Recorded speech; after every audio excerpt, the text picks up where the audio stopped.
Hey everybody, David here, and today I want to talk about X-Men Dark Phoenix, or just Dark Phoenix. I don't know why they decided to take X-Men out of the title. I'm going to call it X-Men Dark Phoenix because that's what this is. This is an X-Men movie doing the Dark Phoenix storyline again. Right off the bat, I want to just say all the actors in this movie do a great job. None of the problems in this movie for me had anything to do with the actors. I thought Sophie Turner was great when she was on screen as Jean Grey. I thought James McAvoy and Michael Fassbender and Nicholas Hoult and the rest of the gang, all of them are great. Jennifer Lawrence maybe phones it in a little bit. But for the most part, I think every actor brings in the best that they can with what's given to them. And that's where the main problem for me in this movie is. I don't think this movie utilizes the cast as much as it should. Now, there are some characters that obviously get a little bit more focus than others. Obviously, the Phoenix. I'm going to say Xavier and Magneto get some focus. Magneto, once he finally enters the picture anyways. And maybe Beast. And then Cyclops maybe, very little. Not as little as like X-Men The Last Stand, but it's not much either. Maybe just about the same as X-Men 2. Yeah, the characters are, a lot of them are missing throughout a lot of the picture, I felt. And I get it, you're focusing on the Dark Phoenix the most, right? So you want to have the story revolve around her, but I feel like there were other X-Men movies that really balanced every character and gave them a lot to do. And maybe it's not fair to really criticize this movie on that, or maybe it is. I think anything should be up for grabs. We've seen other directors pull off big ensembles really well, so I don't see why this one shouldn't have. Maybe it had something to do with the first time director directing a big blockbuster film. Maybe that could have been a cause of it. Simon Kinberg, who directed this movie, produced and wrote some of the previous X-Men films. Funny enough, ever since The Last Stand, he wrote the script, and I believe he produced that film as well. And kind of was taking the Kevin Feige place in this X-Men film universe. He's always been the one talking in interviews about what's coming up next and the progress of all these films. So I feel like that was supposed to be their Kevin Feige, and for the most part, he's had some hits, but the X-Men movies has also had some misses. X-Men Origins Wolverine, X-Men The Last Stand.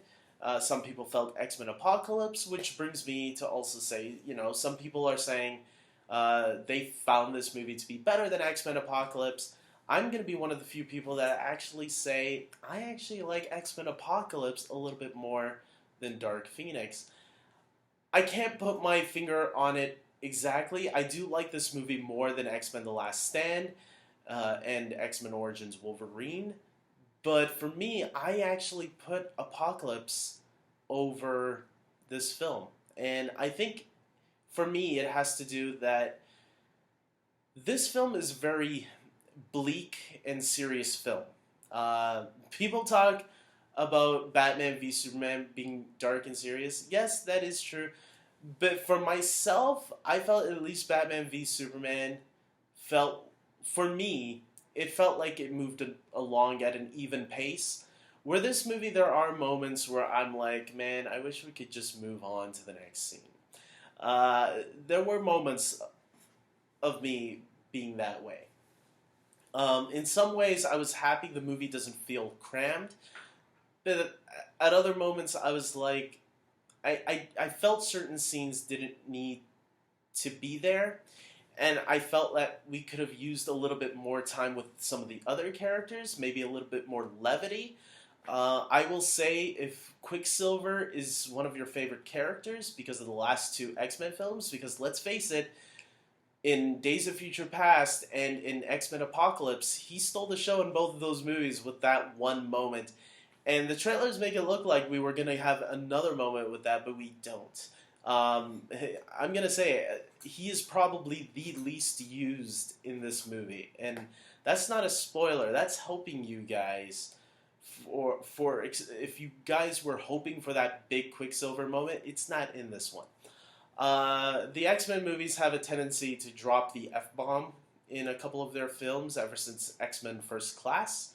And for the most part, I think they've dropped them pretty well. This one, probably my least favorite use of it. I kind of do wish that they didn't have Magneto in this movie at all. Even though I love Michael Fassbender as Magneto, and I loved him in this movie too. Whenever he was on screen, it was great having him there. When you think about the overall plot and how he fit into it, I didn't think he was necessary. And I feel like they just had him there only because, well, he was in the first three X-Men, the first three of these newer X-Men films that started with James McAvoy and Michael Fassbender as the leads. It feels like he's been downgraded a little bit in this one. And it makes sense to me. As an overall thing, look, this movie is obviously better than X-Men The Last Stand. I'm not going to take that away from it, but it has its faults. I think the score in this movie is really good from Hans Zimmer. Hans Zimmer, you know what, even when the movie is really bad, I think you can still get a really good score from Hans Zimmer. Again, this movie isn't terrible. I enjoyed it, but it wasn't one of my favorite X-Men films. And I would say if you didn't like X-Men Apocalypse, maybe you won't love this one. I would still recommend it if you are an X-Men fan. I think it doesn't hurt seeing this movie once in your life, and if you didn't like it, then you can leave it. You don't have to see it ever again. But if you do end up liking it, then hey, you have another X-Men movie to enjoy. Also, I do feel this cast deserved a better send-off than what they got. Now, I know they probably weren't thinking while filming the movie that this wasn't going to be the last one. I'm sure they hoped that there was going to be more after this. No one was expecting the Disney-Fox merger to happen. And for that, maybe that's why I can't really criticize this as an end to the overall franchise that started back in 2000 with the very first X-Men movie that introduced us to a lot of these characters, but played by different actors for the most part. Hugh Jackman as Wolverine, Patrick Stewart as Professor Xavier, Halle Berry as Storm, etc. It kind of makes me sad that we're gonna go forward now. It's gonna be rebooted, and this is the end that it gets. Now, I was talking to my brother after the movie. Maybe it's not all that bad if you watch the movies in chronological order. And if you want to know that, I have a video. Just search for David Jordao, how to watch the X-Men films in chronological order. And that video should pop up. It's my highest viewed video. I think if you watch it in chronological order, Logan would be the last one to watch. And Logan is a fantastic movie. And I think a much better way to close off this franchise. Once again, I would recommend it if you are a fan of these X-Men films. If you aren't, then this isn't going to be the one to win you over. And it shouldn't anyways, because this is the last one regarding this franchise, this series of films. But if you are, if you were interested in the original X-Men movies and have been a fan of the First Class set of films, which I have been, Days of Future Past is my favorite X-Men movie. This is no Days of Future Past. This is my least favorite regarding this cast. But I still enjoyed it. I give it a 7 out of 10, maybe 7.5, I'm not sure exactly. I would give it a 7 right now if I were to give you a straight up answer. And I would recommend it if you are a fan. That's all I can say. So I would say go in if you really love these actors and you want to see them again on screen. This might be the last time.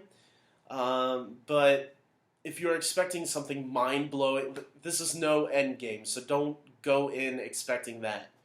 This is an average film, I would say. This is an average film, and there's nothing wrong with going to watch an average film. I don't mind average movies. Give me something to enjoy. I enjoyed it. I stayed awake. Movies that I hate are ones that put me to sleep, like Hellboy. That was a terrible movie this year. I stayed awake all throughout Dark Phoenix, and I thought it was fun. So there you go. Those are my 2 cents. I hope this review helped you, everybody. And if it doesn't, that's fine. Comment below and tell me your thoughts on the film. Everyone's going to feel different about it, so that's cool. Maybe there are people that loved it out there and that really like it, and maybe push for a little bit more recommendation. You can always change that in the comment section below. But if you agree with me, or if you thought it was not your cup of tea, you thought it was the worst X-Men movie of all time, feel free to say that too. I like to hear it all. So with that being said, like this video, please subscribe to my channel, and until next time, take care.